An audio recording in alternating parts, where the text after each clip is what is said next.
Chapter 4 is over menus and recipes. So, a menu, by its simplest definition, is a list of food and beverages that are available for a customer to purchase. However, the menu is more than just that. When designed correctly, it's the soul of that operation. It lets people know what's available, the theme, the ambiance, everything kind of ties together through the development of the menu itself. And because of that, the menu is a very, very important sales tool. Now, how you put that together and the marketing and stuff that comes along with that is for another class. What we're looking at today is what types of menus and styles of menus you're going to put together.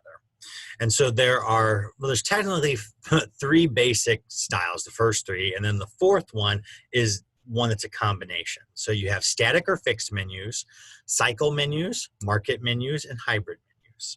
So a static or a fixed menu means everybody is offered the same food every single day. Doesn't mean that it never changes, but it changes infrequently. So maybe it changes every 3 months, or maybe every 6 months, or every year. So in essence, you go in on Monday and you order off the menu. When you go back, let's say on Thursday, the menu is the same. So most places fall under that category. Your fast food restaurants, your chain restaurants, and even most fine dining restaurants fall under that. So you think of the stuff around here in Central Illinois, most of them fall under a static style menu.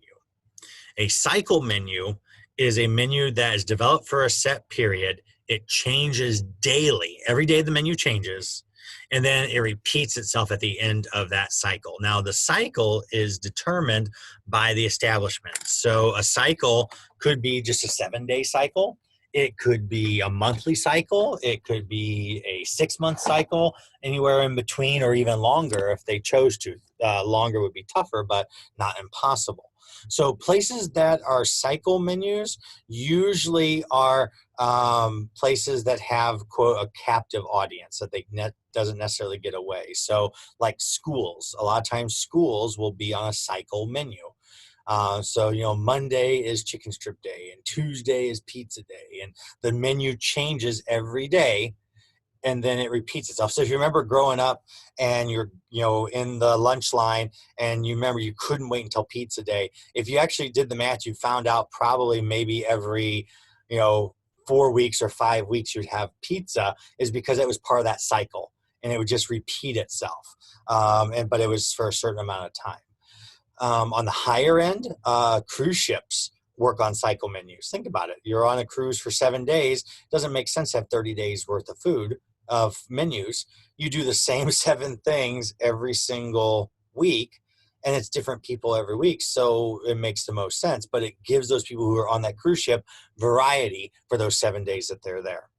On the other end of it, literally the captive audience, people that are incarcerated, those are in jail or prison, are typically on a cycle menu. Now, the kicker with cycle menu is if it's going to be an actual cycle menu, has to be the primary menu. There are places that incorporate a cycle menu into the restaurant, but it's not necessarily the primary. So it has to be the primary if you want to call it a cycle menu for that establishment, for a type. Market menu, a true market menu, is based upon the products that are available in the market. And so those menus could change daily, could change weekly, could change bi-weekly, monthly. It just depends on what's available at that time. There is actually a place I can think of right off the top of my head that works off of a market menu. If you've ever been to Jonah's, they actually print their menu every single day. And it allows them to put on the menu what fish and seafood are actually available at that time. It's based on what's available at that market. The other thing they do with it, if you've been to it, at the top, they put, they do the shout outs pretty much. Happy birthday to, and then it lists all the people that are there going to be celebrating birthdays that day, and happy anniversary to, same basic principle type of thing. But, that's a market menu. Where it's based literally upon whatever is available right then at the market. What a lot of places will do is they'll do hybrids. So they'll combine the static, cycle, and market. Usually what it is, it's a static menu that has either the cycle market, or both as additions. So like you have a static menu, and then the hybrid cycle menu is, oh, every Friday is prime rib night. That's in a cycle menu, but it's part of the hybrid because the static is the main menu. But then they're offering in addition to the cycle menu that every Friday is prime rib. It could also be where there's a market menu where they have a chef's page or a specials page, and those are ones that are just available right then and there, but it's in addition to the primary menu, which is the static. So most hybrid menus, as I said, are static menus that include cycle and or market menus built in as an addition to the static menu. So those are the types of menus that can be written out. Now, the style of a menu is actually in regards to how we price. So if we look at a la carte, people always use that word, but they don't necessarily know what it means. True a la carte means every single item is priced and ordered separately. So in a true a la carte restaurant, if you want that steak, here's the cost for the steak. If you want a potato to go with that steak, it's an additional charge. It's not included in the cost of the steak. If you want a salad, it's an additional charge. Everything is priced and ordered separately. Some common examples are some high-end steakhouses, not necessarily here in Central Illinois, but in the larger cities, you'll find some of the high-end steakhouses are true a la carte. The other side to it, you'll see a lot of times is bar and grills. You go to a bar and grill, and you get the sandwich. Well, that cost is just for the sandwich. If you want a side, there's an additional cost. So it's not bundled together. So that's a true a la carte. Most of us work with semi a la carte. So semi a la carte is where some items are ordered separately and priced separately, and some are included. So in most instances, your entrees are bundled together to include your sides, where the appetizer and a dessert would be things that could be ordered separately. People like semi a la carte from a psychological standpoint, because even though when you think about it, it doesn't make sense, when you just see that one price, you're like, oh, I get that steak and they're giving me the potato and the salad for free. Realistically, we know that's all put into the pricing of it. But if you actually have to see it and you're like, oh, that steak cost me $30 and the potato cost me $5 and the salad cost me $3, you might be like, ooh, do I really want to spend $5 on that potato? However, if I say, the steak dinner is $38 and it includes your potato and your salad, oh, cool. Okay, that sounds great. It's the same darn price. I just bundled it all together and gave you that one price, so you don't necessarily see what the other items are actually costing you, or in some cases, what the protein is actually costing you in this case. That's why a lot of people like that semi a la carte, because it allows that bundle. It's like, our fascination with value meals and combos and stuff, because we feel like we're getting a better deal. And yes, in some cases, you're getting maybe a little bit better of a deal, but it's usually not a huge amount type of thing. The next side to that is, and it looks like table, but it's French again, it's table d'hôte or prefix. Table d'hôte or prefix means it's a complete meal at a set price. It's like the 2 for $20s. I'm talking about at some of the chain restaurants where you pay one price and you get the appetizer and entree, or you get appetizer, entree, dessert. But it's a meal at a set price is what a table d'hôte or a prefix would be considered. It works in that respect a lot of times, like with banquets and stuff too. If you're doing a wedding reception and you're looking at the price, that's a table d'hôte typically, where it includes those certain things that come along with it. Last but not least is a degustation menu, degustation, or a tasting menu. And this is kind of a fun one for a chef.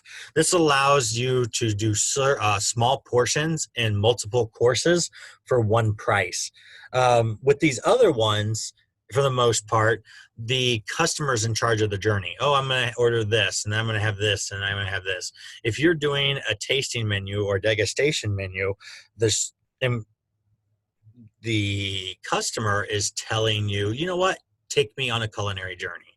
So they're not choosing what they want. They are putting it into your hands as the chef that's designing this menu and taking this culinary trip with you as far as flavors and stuff are concerned. So those are the different styles, or really kind of the pricing that we look at when it comes to working with your menus. Truth in advertising. So to me, this should be a no-brainer, but the fact that I have to talk about it means that obviously it's not necessarily a no-brainer for everybody. Here's the Cliff Notes version of this slide. Whatever you put on the menu, that's what you give the customer. All right. If you're saying it's grade A eggs, make sure it's grade A eggs, not grade B. If you're saying it's prime beef, make sure you're giving them prime beef. If you're saying they're getting 2 pork chops, make sure they get 2 pork chops. If you say it's fresh fish, make sure it's never seen the inside of a freezer. I mean, those are things that to me that are common sense, but sometimes people, especially when they get desperate, there's issues with money and stuff like that. They try to cut corners to save a buck. And even if it's not illegal from a court of law, the court of public opinion can be even worse than that court of public and that court of law. If it's found out that, hey, you're gypping your customers by saying, hey, we're giving you Roquefort, which is a specific type of blue cheese, but you're only giving them the generic blue cheese, that affects your reputation, which can hurt you more in most cases than what would maybe happen in a court of law. And because a lot of that stuff you're not going to take somebody to court for, but it can still hurt you if you're not careful. So again, whatever you are putting out there, make sure you're giving that to them. If you are doing nutritional statements, you got to be careful because those are regulated.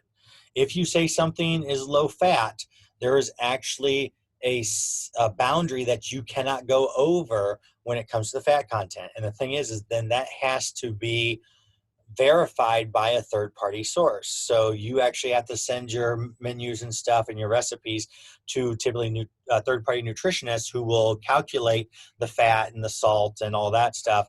And then once you have that, and then you see where you fall within nutritional statements, then you can put those out there. But that is something you do need to be very careful about if you're going to put that out on a menu.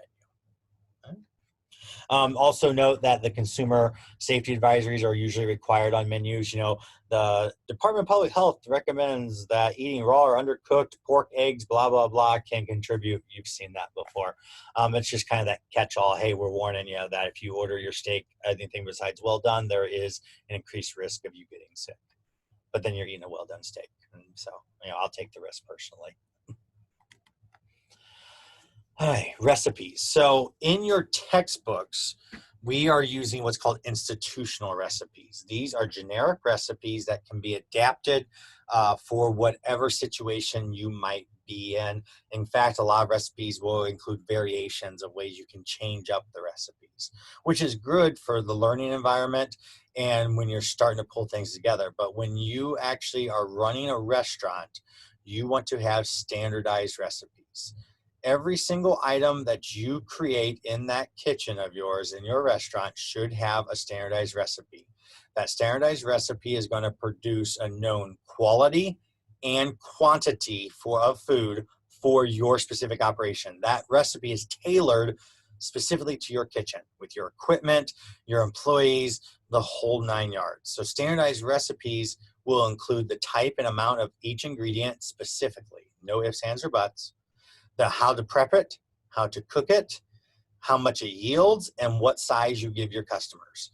And as a cook, as a culinarian, you are required to follow those standardized recipes and not deviate from them, okay? When you go into McDonald's, you expect a Big Mac to taste like a Big Mac every time you order a Big Mac, no matter which McDonald's you order a Big Mac from. And if not, you're going to be disappointed. The same thing is true in all restaurants. Yet we have this issue that, you can sometimes tell when somebody different cooks it.